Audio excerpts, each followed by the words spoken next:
Hello everyone and welcome to Eclectic Book Diary. Today's video is going to be a review of Pet Sematary by Stephen King.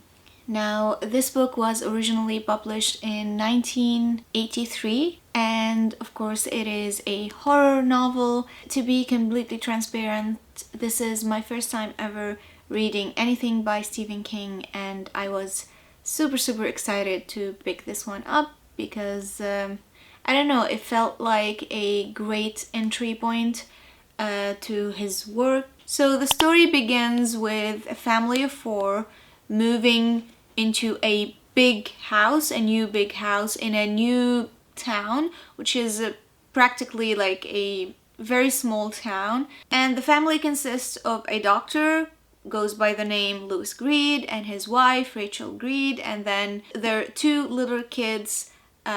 We have Ellie, and then we have baby Cage as well. And from the first day of their moving, they meet with their new neighbors. So their neighbor Judd right away warns them about this highway that runs behind their house that actually like has a lot of speeding trucks on there, and just like he warns them about it and he tells them to be watchful of that road. And behind the house there's also this road that leads to the Pet Sematary, and this Pet Sematary is where the children of this town bury their deceased animals, like there.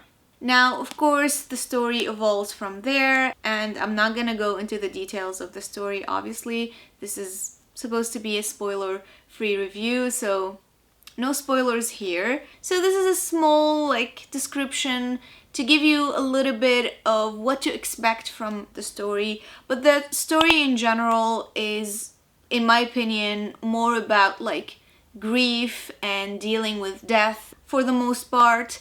And it's obviously very, like, it's a horror story, so it is very creepy, very chilling tale. The kind of horror story that can give you like goosebumps almost, like one of those stories that you feel afterwards that you want or even need to shake something off of you. So the atmosphere is very well done. Another great point about this story is the focus on the characters themselves. So it feels like the characters are the main focus of the story. Obviously the plot is also there, but in my opinion the story relies heavily on character analyzation. I think the author has done a wonderful job with like characterization in general, like getting into scary places, deep into the layers of the humanity of those characters.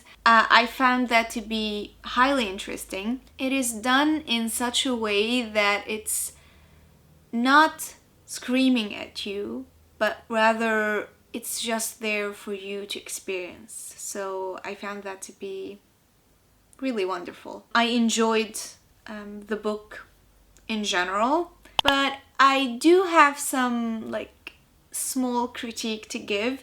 It's not a fully developed thought yet. So overall, I liked the journey that this book took me on, and I enjoyed the book in general, but I did feel a little bit uncomfortable over some remarks throughout the book that felt a little bit out of place for me, and even a little insensitive, to be honest. I don't know, I could be completely off here. This could be just me over-analyzing, or maybe it was meant to be like that. Either way, some choices were made, and I don't know how I feel about them. Another thing would be the ending, which is also something that I don't know how to go about. For some reason, the ending didn't really appeal to me right when I finished the book. And thinking about it, it feels like I am kind of accepting it as it is. And I'm not sure about that either. But as I said already, at the end, overall, I really liked the book. I guess the positive aspects about the book just won over the negative ones, and I guess that sums up what I need to say about this book. As I said in the beginning, this is my first ever read by Stephen King, and especially for the negative things that I have seen or noticed in this book, I think I need to get more information, and I need to read more from Stephen King to form a more thoughtful, a more rounded view over his style of writing.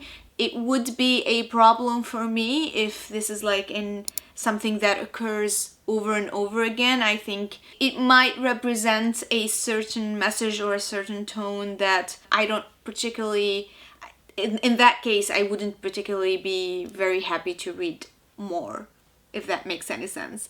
So we'll see. I need, as I said, to read a little bit further into his works to decide for myself. But because of that, if you have any recommendation, please feel free to leave them in the comments.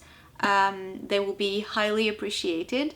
And yeah, that's it for today's video. I hope you have a wonderful day or evening, whenever time you're watching this. I hope you enjoyed today's video, and I also hope you will join me on the next one. Until then, take care. Bye bye.